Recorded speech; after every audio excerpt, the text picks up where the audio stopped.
আল্লাহ আমার রব, এই রবি আমার সব।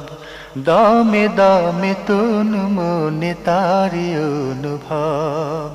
তোমার দুনিয়াতে আমি যেদিকে তাকাই, অথই নিয়ামতে ডুবে আছি সবাই। পাক পাখালির গানে শুনি তসবিহ কালো রব, তসবিহ কালো রব। আল্লাহ আমার রব, এই রবি। আসসালামু আলাইকুম, আলহামদুলিল্লাহ, আসসালাতু ওয়াসসালামু আলা রাসূলিল্লাহ। প্রিয় দর্শক, আপনারা যারা দেশে আছেন প্রবাসে, সবাইকে জানাই অনেক অনেক প্রীতি ও শুভেচ্ছা। শুরু হলো এনটিভি আয়োজিত এবং লাভ হলো নিবেদিত অনুষ্ঠান আপনার জিজ্ঞাসা। আপনাদের সাথে আছি আমি জয়নুল আবেদিন আজাদ, আর আপনাদের মনে জাগা প্রশ্নের জিজ্ঞাসার জবাব দিচ্ছেন বিশিষ্ট আলেম ডক্টর মোহাম্মদ সাইফুল্লাহ। আসসালামু আলাইকুম ওয়া রাহমাতুল্লাহি ওয়া বারাকাতুহু। প্রিয় দর্শক, চলুন তাহলে জিজ্ঞাসার জগতে শুরুতে একটি চিঠি পাঠিয়েছেন আয়েশা খাতুন, কুড়িল বিশ্ব রোড থেকে লিখেছেন, আমি এই অনুষ্ঠানে নিয়মিত শ্রোতা। আমার কিছু প্রশ্ন আছে। এক, বিয়ে আমার সুন্নত, যে আমার সুন্নত থেকে বিমুখ থাকবে সে আমার উম্মতের দলভুক্ত নয়। ইবনে মাজাহ হাদিস নাম্বার 1846। আমার প্রশ্ন হলো, হাদিসটি কি সহিহ? যদি সহিহ হয় তাহলে যাদের বিয়ে হয়নি বা করেনি তাদের কি হবে? ধন্যবাদ। প্রশ্ন করেছেন। নবী সাল্লাল্লাহু আলাইহি ওয়াসাল্লামের একটি হাদিস উল্লেখ করেছেন। যে হাদিসের টেক্সটটি এমন, নিকাহু মিন সুন্নতি, বিয়ে আমার সুন্নতের অন্তর্ভুক্ত। ফামান রাগিবা আন সুন্নতি ফালাইসা মিন্নি, যে ব্যক্তি আমার এই সুন্নত থেকে মুখ ফিরিয়ে নিল, তাকে অস্বীকার করল, বিমুখ হয়ে অস্বীকার করল, ফালাইসা মিন্নি, সে আমার দলভুক্ত হতে পারবে না। সুতরাং আপনি যেভাবে অনুবাদ করেছেন সে অনুবাদে এক অর্থ হয়েছে, আর আমি টেক্সটে যে অনুবাদ করেছি সে অনুবাদে আরেক অর্থ হয়েছে। এই জন্য হাদিসগুলো বুঝার ব্যাপারে আমাদেরকে এর আরবি টেক্সট সম্পর্কে বুঝতে হবে। আর রাগবাতু আনি শাইই ওয়াল ইরাদু আনি, কোনো একটা জিনিস থেকে মুখ ফিরিয়ে নেওয়া, অস্বীকার করার মাধ্যমে, এটি জঘন্যতম অপরাধ। যেহেতু নবী সাল্লাল্লাহু আলাইহি ওয়াসাল্লামের একটা রীতি এবং নিয়ম, সুন্নত বলতে এখানে ফরজ, ওয়াজিব, নফল, সুন্নত এগুলো বুঝায়নি। সুন্নত বলতে একটা সিস্টেমকে বোঝানো হয়েছে। সুন্নত বলতে এখানে একটা জীবন পদ্ধতি, নবী সাল্লাল্লাহু আলাইহি ওয়াসাল্লামের ম্যানুয়ালকে বোঝানো হয়েছে। সুতরাং এখানে খেয়াল রাখতে হবে যেটি, সেটা হলো যে ফামান রাগিবা আন সুন্নতি ফালাইসা মিন্নি, এটা হচ্ছে যে ব্যক্তি সুন্নাত থেকে নিজের মুখ ফিরিয়ে নিল, অস্বীকার করে, বিয়ের দরকার নেই। বিয়ে বিষয়টাকে অস্বীকার করে, এটা এমন মানে এমন বিধান নয় যে বিধান মানুষের জন্য যথাযথ হতে পারে। সে অবশ্যই নবী সাল্লাল্লাহু আলাইহি ওয়াসাল্লামের দলভুক্ত হতে পারবে না। ফলে আজকে যারা বিবাহের এই সিস্টেমকে, এই পদ্ধতিকে উপেক্ষা করে লিভ টুগেদারে যাচ্ছে, আজকে যারা বিবাহ সিস্টেমকে বাতিল করে যৌনতাকে অবাধ করে দেওয়ার মানে বিভিন্ন স্লোগান দিচ্ছে, এরা সবাই মূলত নবী সাল্লাল্লাহু আলাইহি ওয়াসাল্লামের এই বিধানকে লঙ্ঘনকারী এবং প্রত্যাখ্যানকারী। সুতরাং এখানে এই কথা বোঝানো হয়েছে। এখানে এই কথা বোঝানো হয়নি যে ব্যক্তি কোনো কারণে বিবাহ করতে পারে নাই, অথবা কোনো কারণে বিবাহ করে গুরুত্ব দেয়, অথবা শারীরিক প্রয়োজনে বিবাহ তার দরকার হয়নি। কারণ সমস্ত মানুষের মানে শারীরিক টেন্ডেন্সি, শারীরিক চাহিদা, ডিমান্ড একই পর্যায়ে, অনেক সীমাবদ্ধতা একই ধরনের নয়। সুতরাং সেই কারণে যদি কেউ বিয়ে না করে থাকে, সেটাকে এখানে বোঝানো হয় নাই। যদি সেটা হতো তাহলে বলতেন যে রাসূলুল্লাহ সাল্লাল্লাহু আলাইহি ওয়াসাল্লাম ফামান তারাকা সুন্নতি, যে আমার এই সুন্নতটাকে কি করলো, সুন্নতি হাজিহি, যে আমার এই সুন্নতটাকে বর্জন করলো, ত্যাগ করলো, সেটা বলতেন। কিন্তু না, এখানে রাসূলুল্লাহ সাল্লাল্লাহু আলাইহি ওয়াসাল্লাম বলছে ফামান রাগিবা আন সুন্নতি, এই সুন্নত থেকে যে ব্যক্তি মুখ ফিরিয়ে নিল, বিমুখ হয়ে গেল, মানে যেহেতু সুন্নাতকে অস্বীকার করে বিমুখ হয়, তাই এই কারণেই রাসূলুল্লাহ সাল্লাল্লাহু আলাইহি ওয়াসাল্লাম এই তাহদিদ করেছেন। এটা একটি অর্থ, এর আরও 5টি অর্থ রয়েছে। প্রিয় দর্শক, আমরা উপলব্ধি করলাম, একটি হলো নবীর যে সুন্নত সেটাকে অস্বীকার করা, মুখ ফিরিয়ে নেওয়া। আরেকটা হলো এটাকে অস্বীকার করছেন না, কোনো বাস্তব কারণে, কোনো সীমাবদ্ধতার কারণে তিনি বিয়ে করলেন না। দুটি সম্পূর্ণ আলাদা বিষয়। এই বিষয়টি আমাদের উপলব্ধি করতে হবে। আরও লিখেছেন, নামাজ পড়ার সময় সামনে ড্রেসিং টেবিলের আয়না বা গ্লাস থাকলে নামাজে কি কোনো ক্ষতি হবে? ড্রেসিং টেবিলের সামনে যদি আয়না থাকে এতে নামাজের ক্ষতি হবে কেন? নামাজের ক্ষতি হওয়ার কোনো কারণ নেই। কারণ নামাজে দৃষ্টি তো থাকবে সিজদার দিকে, আয়নার দিকে না তো। নামাজে একজন মুসল্লির দৃষ্টি কোথায় থাকবে? আমরা নামাজের বিধানগুলো আমাদের জানা খুবই অপরিহার্য। নামাজের বিধান যদি আমরা জানতাম তাহলে প্রশ্ন মোটেও আসতো না। নামাজের বিধান হচ্ছে মুসল্লির দৃষ্টি নিবন্ধিত থাকবে সিজদার জায়গা পর্যন্ত, এর থেকে আউটে যাবে না, মানে এর মধ্যেই থাকবে সিজদার দিকে। গ্লাস দেখার প্রশ্ন আসে না, তার কোনোদিন গ্লাস চোখে আসবে না, কোনোদিন গ্লাস তার চোখে আসবে না। সামনে থাকলে মানে একেবারে সরাসরি সামনে থাকলে আসবে না, দূরে অনেক দূরে সামনে থাকলেও আসবে না। কারণ হচ্ছে সে তার দৃষ্টিকে নিবন্ধিত করে রাখবেন, একেবারে সীমাবদ্ধ করে রাখবেন কিসের মধ্যে? তার যে সিজদার জায়গা রয়েছে এই জায়গার মধ্যে। কাতাদা রাদিয়াল্লাহু আনহু বর্ণিত হাদিস থেকে এটাই বোঝা গিয়েছে এবং এটাই হচ্ছে সহিহ। সুতরাং এক্ষেত্রে তিনি সামনে গ্লাস থাকুক অথবা অন্য কিছু থাকুক এতে কোনো অসুবিধা নেই। আমরা জানলাম বিষয়টি সম্পর্কে। প্রিয় দর্শক বোন, আপনি আরও লিখেছেন, খুলনা থেকে ঢাকায় ছেলের বাসায় আসলে কি কাসর নামাজ পড়তে হবে? নিজের ছেলের বাসায় যদি কেউ আসেন তাহলে তিনি কসর পড়বেন না, কারণ ছেলে নিজের মালিকানা, তিনি ছেলের মালিকানা সাব্যস্ত রয়েছে। আনতা ওয়া মালুকা লি আবিক। ছেলের সন্তানরা আসলে মানে ছেলের সন্তান এবং ছেলের সন্তানদের সম্পদ এগুলো ব্যক্তির নিজের মালিকানার মালিক, ছেলের বাড়ি তো মায়েরই বাড়ি, নিজের বাড়ির মধ্যে। সুতরাং সেই ক্ষেত্রে আপনি যেহেতু আপনার ফ্যামিলির মধ্যে পরিবারের মধ্যে এসেছেন, আপনার পরিবারে আপনি আসলে সেখানে আপনি যদি থাকেন আপনি কসর করবেন না, কিন্তু প্রতিমধ্যে আপনি পুরাটাই কসর করতে পারেন। কিন্তু যদি আলানিয়াতে সফর থাকেন, যেমন ছেলের বাসায় আসছেন, সকালে আসছেন বিকেলে চলে যাবেন, মানে এখন সফরের মধ্যে আছেন, এখানে করে স্টে করতেছেন না, হয়তো কিছুক্ষণ মানে বিশ্রাম নিলেন, যেমন ছেলের বাসায় আসছেন ডাক্তার দেখাবেন তারপরে কালকে চলে যাবেন। যদি এমন কোনো ব্যক্তি হয়ে থাকে তাহলে তিনি কসর করতে পারবেন, যেহেতু তিনি আলানিয়াতে সফর মানে সফরের নিয়তের উপর আছেন। মানে তিনি আসেনই মূলত আজকে আসছেন কিছুক্ষণ রেস্ট নিয়ে তারপর হয়তো সকালে চলে যাবেন, অথবা রাত্রে আসছেন কাজটা সেরে চলে যাবেন, কাজটা সে তখনই চলে যাবেন। যদি এই ধরনের হয় তাহলে তিনি আলানিয়াতে সফরের নিয়ত থাকার কারণে তিনি মুসাফির হিসেবে কসর করবেন। কিন্তু যদি না, তিনি আগে থাকবেন 2 দিন 3 দিন 4 দিন অথবা 1 সপ্তাহ থাকবেন, তাহলে সে অবস্থায় তার জন্য ইকামতের নিয়ত করাটাই হচ্ছে বিধান সুন্নাহ। এবং সেক্ষেত্রে তিনি যেহেতু নিজের পরিবারের কাছে এসেছেন, সবাই নিজের পরিবার এবং সেখানে সকল কিছু আয়োজন আছে, সেক্ষেত্রে ফাকান্নাহু মুতাআহিল, ফিকহুল ইসলামীতে এটাকে বলা হয় থাকে মনে হচ্ছে যেন তিনি তার পরিবারের কাছেই এসে গিয়েছেন, মানে ফ্যামিলির কাছে। আসলে তো পরিবারেই, ছেলে পরিবারেই তো, ছেলে হচ্ছে নিজের পরিবারের একজন। সুতরাং সেই ক্ষেত্রে তিনি ইকামতের নিয়ত করবেন এবং পরিপূর্ণ সালাত আদায় করবেন, কসর নয়। শুধু যাতায়াতের পথে কসর করতে পারেন। আমরা জানলাম বিষয়টি সম্পর্কে। প্রিয় দর্শক আরও লিখেছেন, ঢাকা থেকে আমি নিজ জেলা পিরোজপুর গেলে কি মাহরাম লাগবে? যদিও 3-4 ঘন্টা লাগে এবং ডাইরেক্ট বাস আছে। মাহরাম সহ যাওয়াটাই হচ্ছে সুন্নাহ।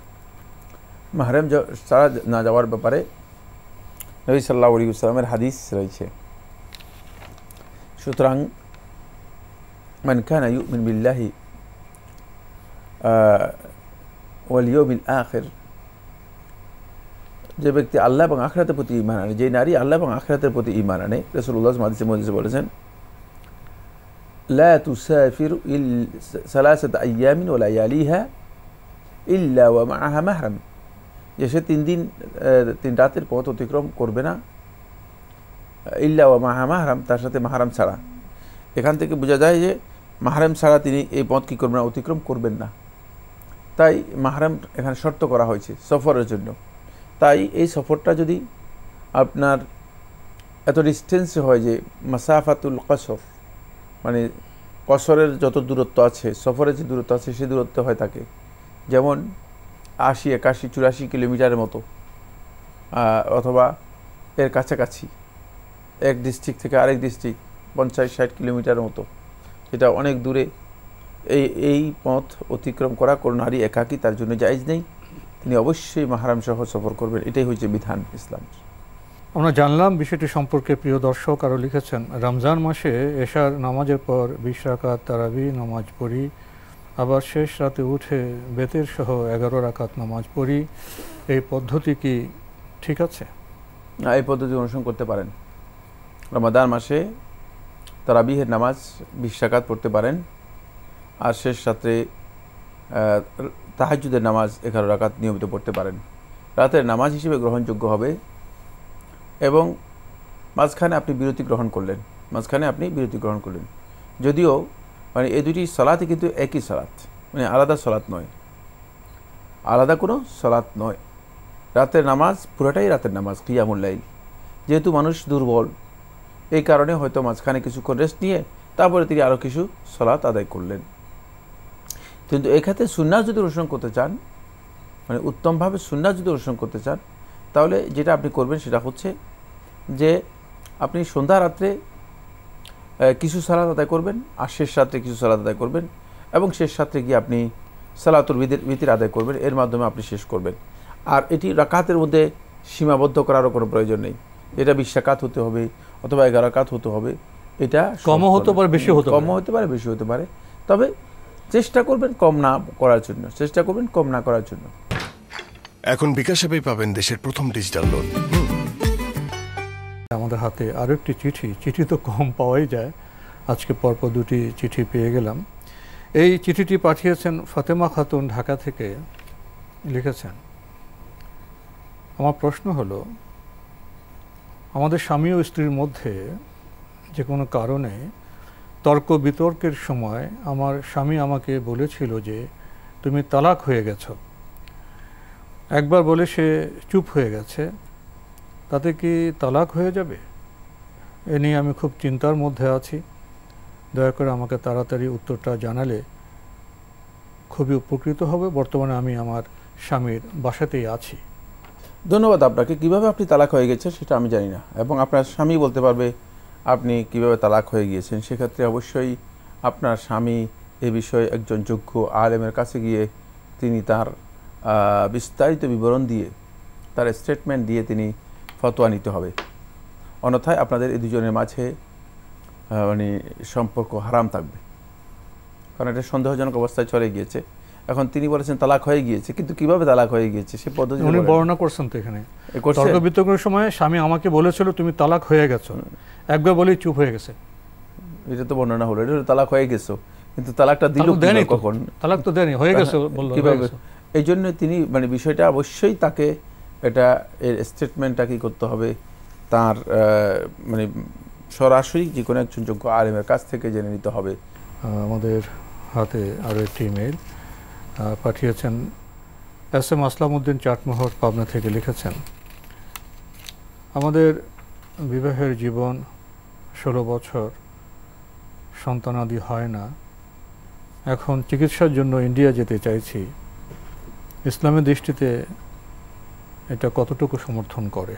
এখানে দুটি মাসালা। একটা মাসালা হচ্ছে মানে চিকিৎসার জন্য ইন্ডিয়া যাওয়া, আর একটা মাসালা চিকিৎসা জায়েজ কিনা, এটা মানে কোনটা জানতে চেয়েছেন? দুইটা থেকে না আসলো। জি, দুইটাই এসছে, চিকিৎসার জন্য যাবে, ইন্ডিয়া যাবে, দুইটা তো আসলে বিষয়। মানে আপনি যদি এটা প্রশ্ন করেন যে চিকিৎসার জন্য আপনার চিকিৎসা করা জায়েজ আছে কিনা, অবশ্যই চিকিৎসা করা জায়েজ। যেহেতু রাসূলুল্লাহ সাল্লাল্লাহু আলাইহি ওয়াসাল্লাম চিকিৎসা করতে বলছেন, তাদাওয়াউ